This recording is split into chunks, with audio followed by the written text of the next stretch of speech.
welcome to Arts and Entertainment. I am Deborah Gilbert, your host, and thank you so much for taking time out of your day to be with me today. What we're going to do is talk about a terrific location, which is the Gillette Castle, which is located in East Haddam and Lyme.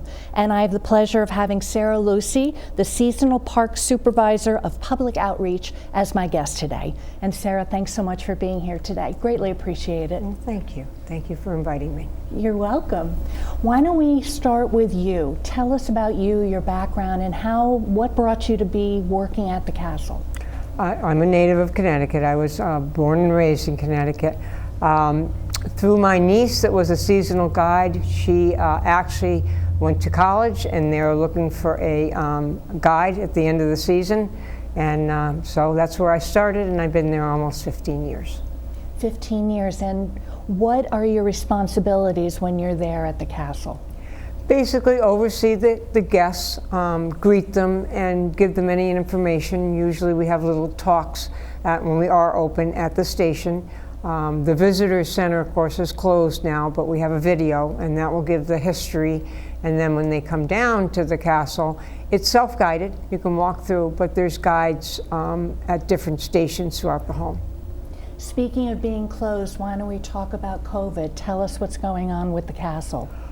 I don't think we're going to open this season, sadly, because of COVID.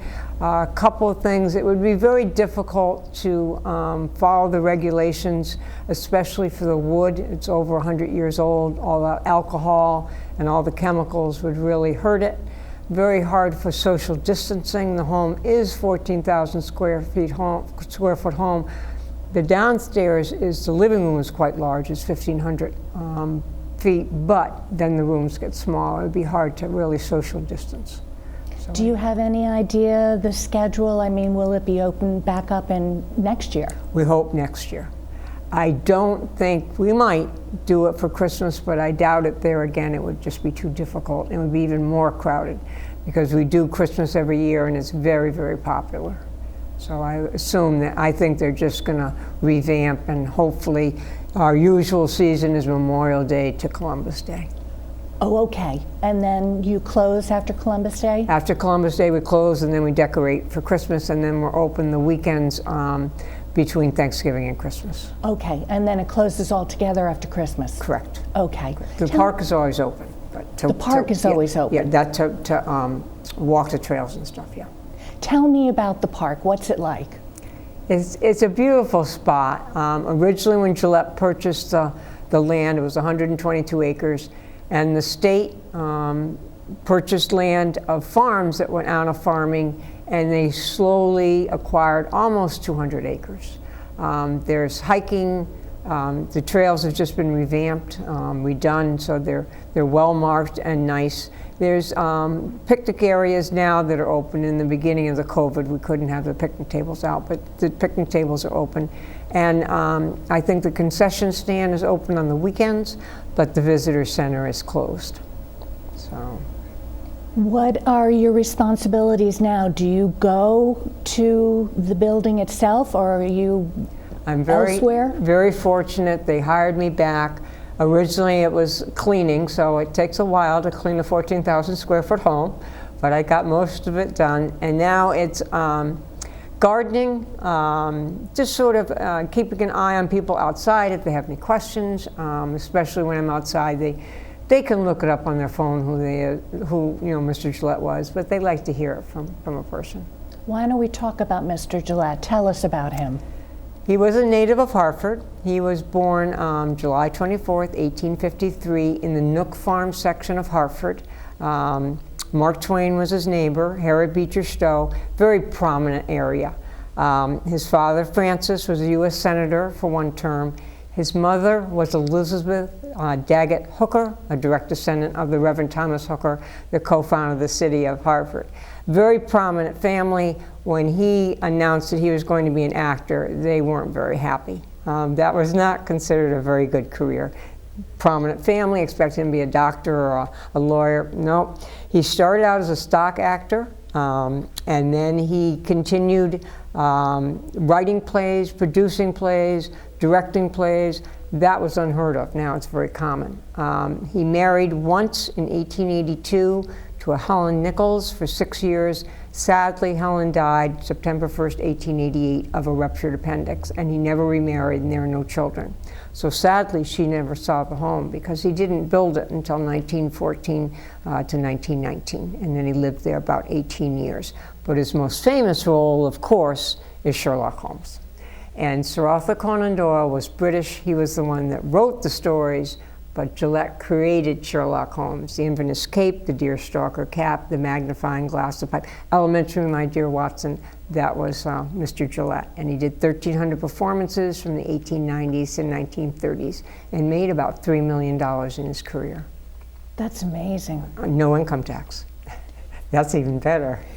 What did he do from 1930 on? He was semi-retired.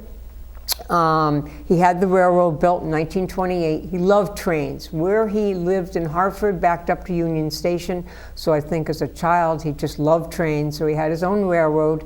It was a small railroad about 3 miles around the property, and he'd take his guests, one of which was Albert Einstein, for a ride. Albert Einstein took one ride. Gillette sort of drove fast. So he was an avid bird watcher, but he continued acting right up. His last play was in 1936 at the Bushnell called Three Wise Fools, and then he passed away April 29, 1937 of pneumonia in Hartford Hospital. He was almost 83. What happened to the property after 1937? Very interesting. Gillette, in his will, put in a clause stating he did not want the home to fall into the possession of some blithering saphead, having no idea what surrounded them, or what was important to Gillette. He was so afraid that it would be developed. And at the time, it stood legally. No one wanted it, really. They didn't want it. They couldn't develop it, so it sort of languished on the market. His in-laws, he died in 37, his in-laws stayed there, his wife's half-brother, Hall and Allie Cohen. And then in 1943, Governor Baldwin and the state purchased the property for the booming price of $30,000. It cost $1 million to build. And then we opened up as a state park in 1944. Now, as a state park, it is part of the park system for the state, meaning that if people are knowing about the parks that are in the state, Gillette Castle would be listed as one of them? It would be listed, but it's also managed by the Department of Energy Protection and Environment. So it's DEEP. That's really who runs the park itself. But yes, it is in that system. The castle itself, tell me about what people would see when they arrive. What's it built of? What's the inside like? When they come up and they see this Gothic-looking stone structure, they're sort of taken back, but he copied it from a castle he saw on the Rhine in Germany because he was spending a lot of time in Germany promoting Sherlock Holmes, but also his niece Margaret lived there. But inside, it's really very homey. It's Mr. Gillette, and a lot of people are very surprised. It's quite large. It's 14,000 square foot home. It's got 24 rooms. A very modern home was built in 1914 and 1919, electricity, steam, heat, running water. It's a very large home, but people will, I think, be surprised at the inside. To me, it's very homey. What will people see on the inside? I mean, what's the interior like? What kind of furniture? Things like that. Okay, when they come in, the usual entrance, they'll come up the stone stairs, and it's a little dark. But when they come into the living room, it's 1,500 square feet. It's like, wow, it's a very big room. And when they look up, they think they're going to see wooden beams, but it's a steel frame construction. Because William Gillette was not only an actor and a playwright, he was the architect of the home. He had no architectural training, but he designed everything in it. The Portis Walker Company was a contractor out of Hartford. There's no style per se. Arts and craft would be the closest, I would say, for the time frame. of the design of the castle. All the furnishings are original. We're very, very fortunate. The paintings, the books, the china. He loved cats. He had 14 to 17 real cats when he lived there, but now he has lots of cat memorabilia, old cat statues and things. So everything is original. That we're very, very lucky. What about those doors? Tell me about them. 47 doors, no two are alike. Gillette designed every single one. They were probably built off-site, probably in Hartford, the Portis Walker Company, some on-site. They're amazing. No two doors are alike. There's several doors that are just very intricate. People will be very surprised at how intricate it is. When you're saying intricate, when I was there, they're amazing. I mean, the detail is quite something. Was there, from an architectural point of view, a design for each one? Was there a reason for it? Yes.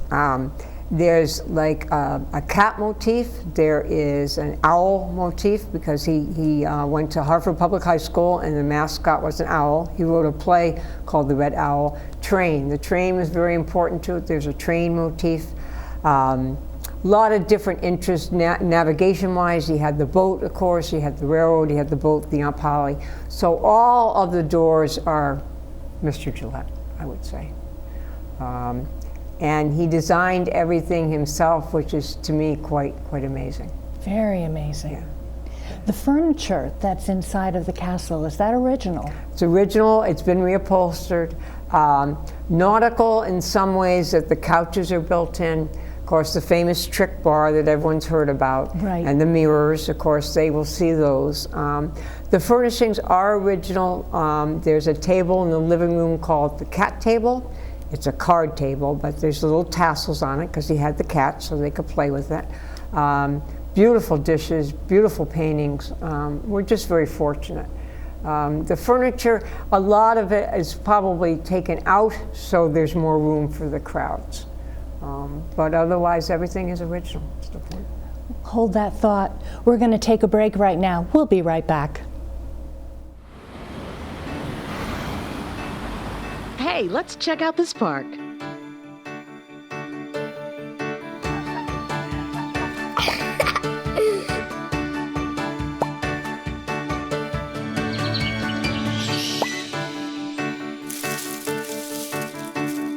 Oh, wow, that's really cool. To find a great local park or forest near you, go to discovertheforest.org.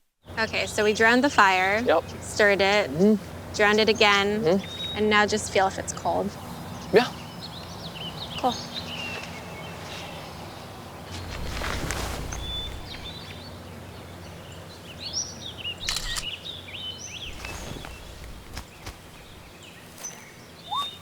Smokey just gave me a bear hug.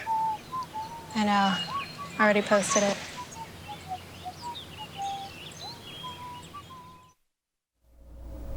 Welcome back to Arts and Entertainment. I am Deborah Gilbert, your host. So glad again that you're staying with me for the rest of this segment. And we're talking about Gillette Castle. And I have the pleasure of having Sarah Lucey, the Seasonal Park Supervisor of Public Outreach. And I have to look down because that's quite a title. And I'm thrilled that she continues to be my guest today. And Sarah, thanks again for staying. I appreciate it. Why don't we talk? We talked during the break. Tell me about his concerns and some of the things that were on his mind. He was a private person in the aspect that he didn't give interviews and he didn't write an autobiography. So he was very conscious of the place, what would happen to it after he passed. And in his will, he had put the clause about the blithering saphead, so it couldn't be developed. He was an avid bird watcher.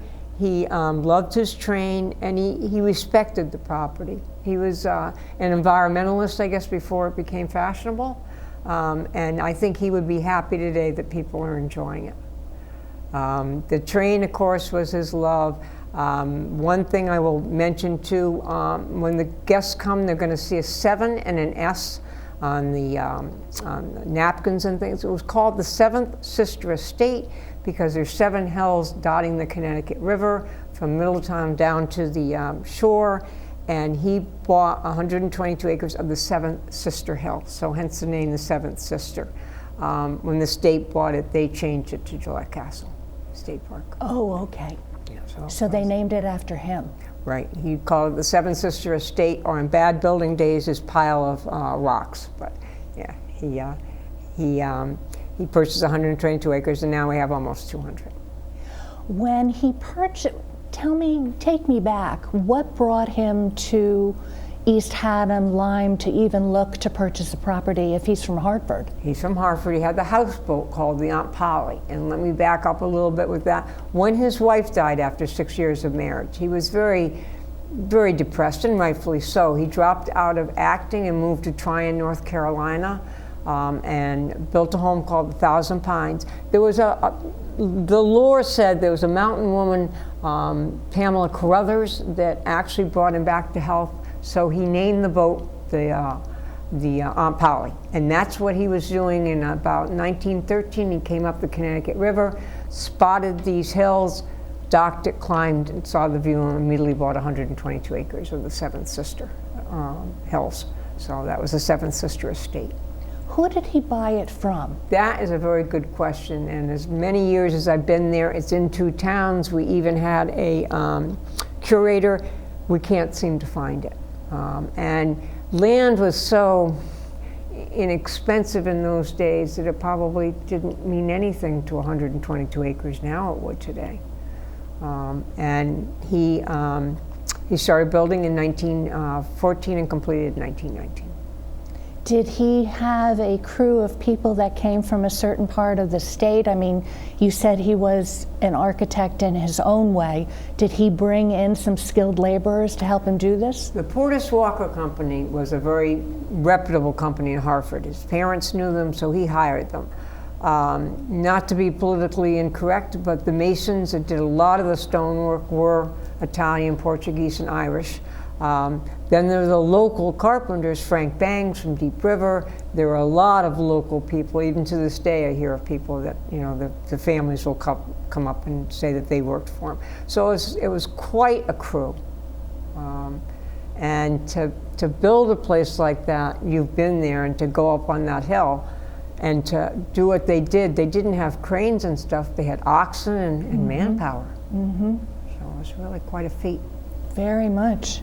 And the terrace itself that overlooks the Connecticut River, was that on purpose as well?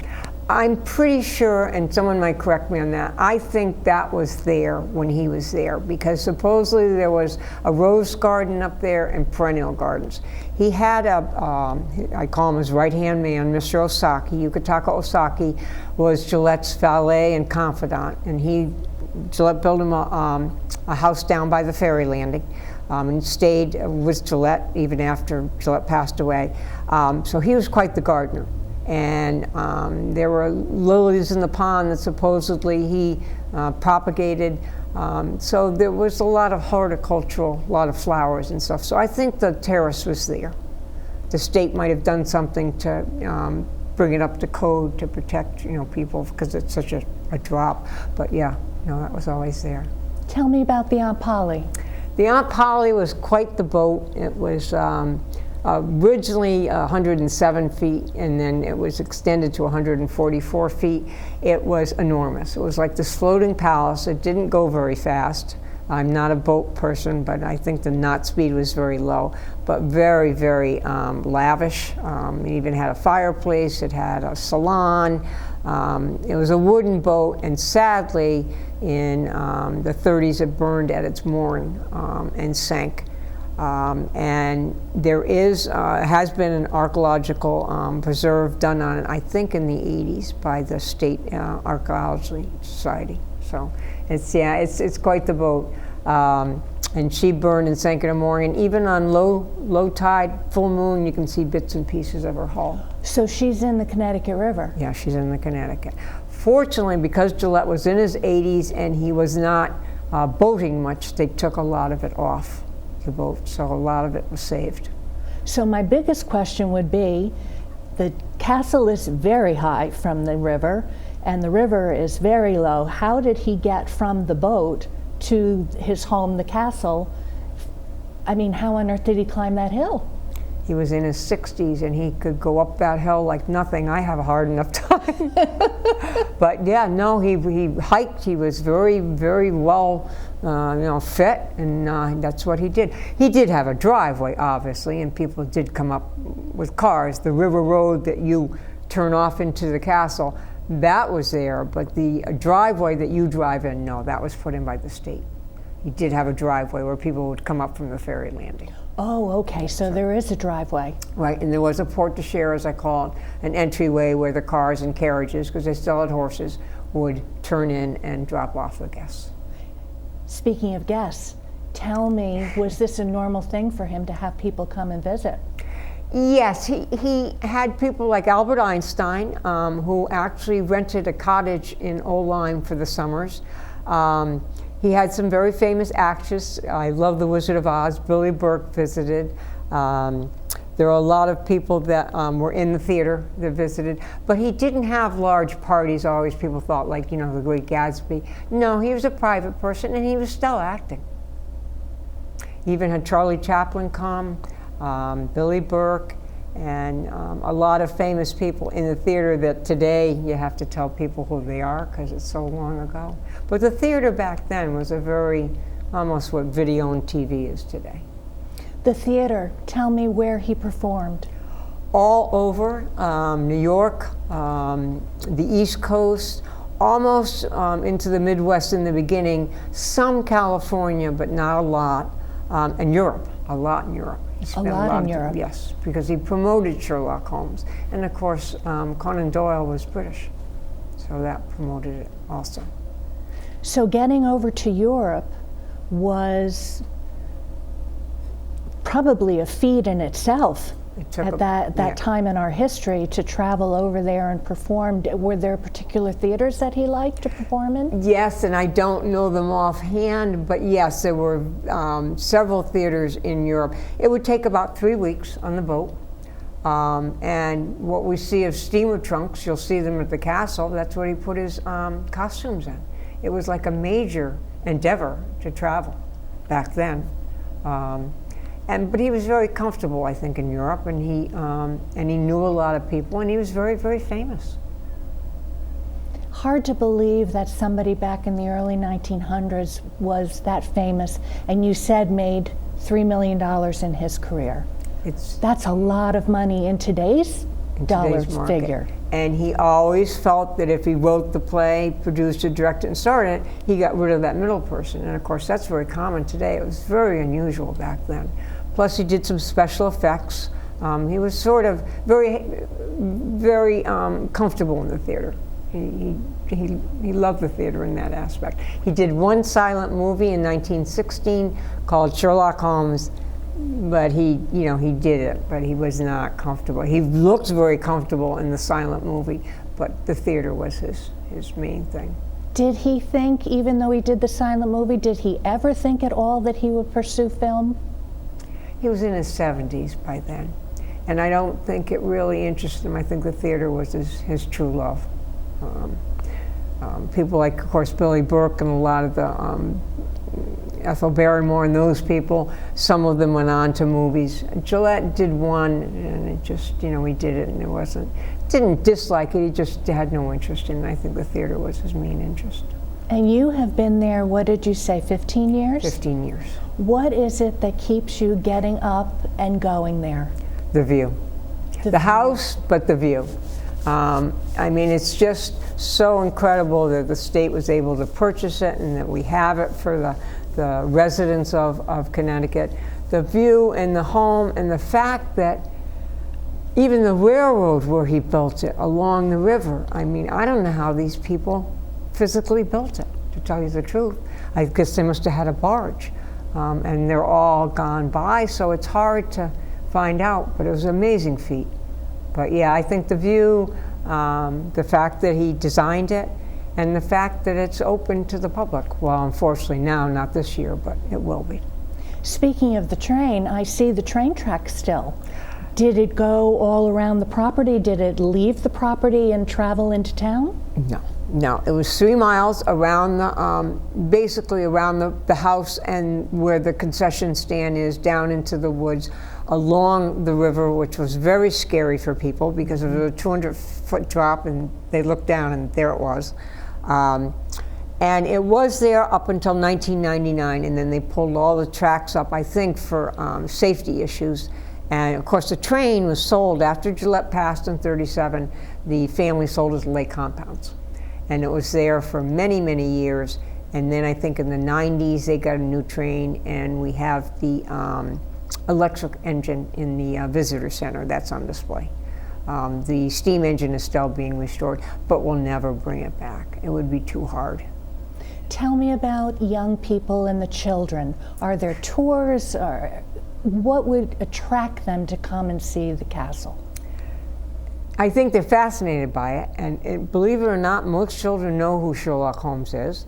And when they come into the living room, that's pretty cool, but if they take a right, there's a wishing well or a greenhouse, and he made this little frog pond that runs continuously because he had 2 pet frogs, Mike and Lena.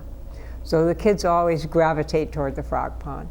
And some are interested and some just want to run through and you know, see it. But I think it's, the video does help when we have it on. I think children like it, and they love the trails, and they love being outside.